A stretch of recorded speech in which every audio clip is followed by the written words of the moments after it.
wanna hold you in the dark. Teach you where you need to be.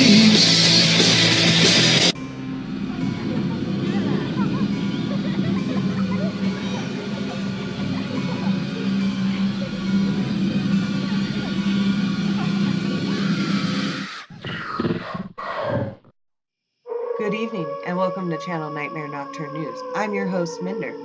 If you haven't subscribed, make sure you do so and hit that bell icon. Oh boy, guys and ghouls, do we have a special treat in store for you tonight. In just a few moments, we are going to be going to a live broadcast from the frontman of the upcoming Texas band, Rebel Flesh. Rebel Flesh is on its way to fame, having played with Cheetah Chrome from the Dead Boys, Doyle and the Misfits, also having their music included in films such as 8-Bit Bloodbath, The Barn, and the new film, Batshit. They will also be featured in the sequel, The Barn 2. Not only do the boys love the band Poison, their drummer was also fortunate enough to play with the legendary Nick Curran. Jeremiah will be coming to you in just a few moments, but before we head over there, make sure to keep your eye on these boys. Links will be in the description below. Also, they're working on a new album, Gutter Glitter. All right, Jeremiah, take it away.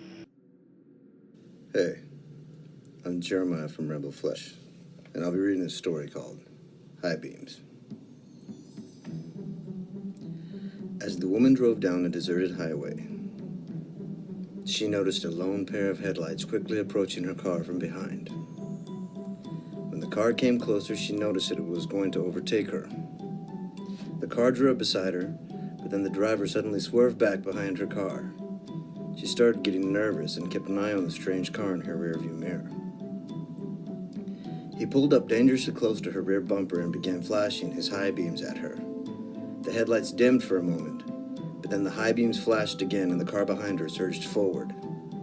The car followed her, very closely, and on tight curves and over the hills, he would flash his high beams on and off. The frightened woman struggled to keep her eyes on the road and fought the urge to keep looking at the car behind her.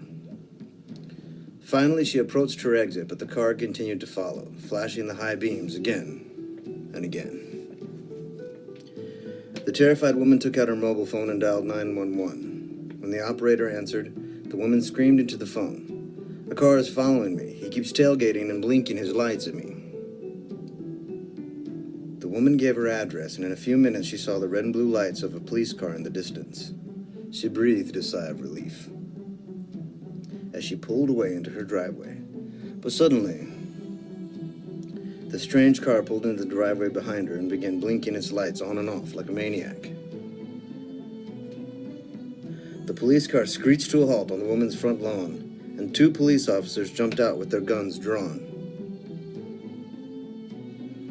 They pulled the man out of the strange car and forced him to lie face down on the lawn. Then they handcuffed him as he screamed, "There's someone in her car! There's someone in her car!" The 2 policemen suddenly pointed their guns in the woman's direction and fired. The woman screamed, but when she turned around, she saw the bloody corpse of a murderer fall out of her back seat. There was a large butcher knife still clasped in his cold, dead hand. The police searched her back seat and found duct tape, a blindfold, and a pair of handcuffs lying there, along with Rebel Flesh's new album, Kill With Your Kiss. The woman realized that the man in the strange car had been trying to save her. When the police released him, he explained that as he pulled up behind her car and his headlights lit up her back seat, he had seen a man with a butcher knife rising up behind her. Just as the madman was about to stab her, he flashed his high beams and the figure crouched back down. I flashed my high beams every time I saw him raise his knife. The end. Sleep tight, little monsters. I won't die for you, waiting by my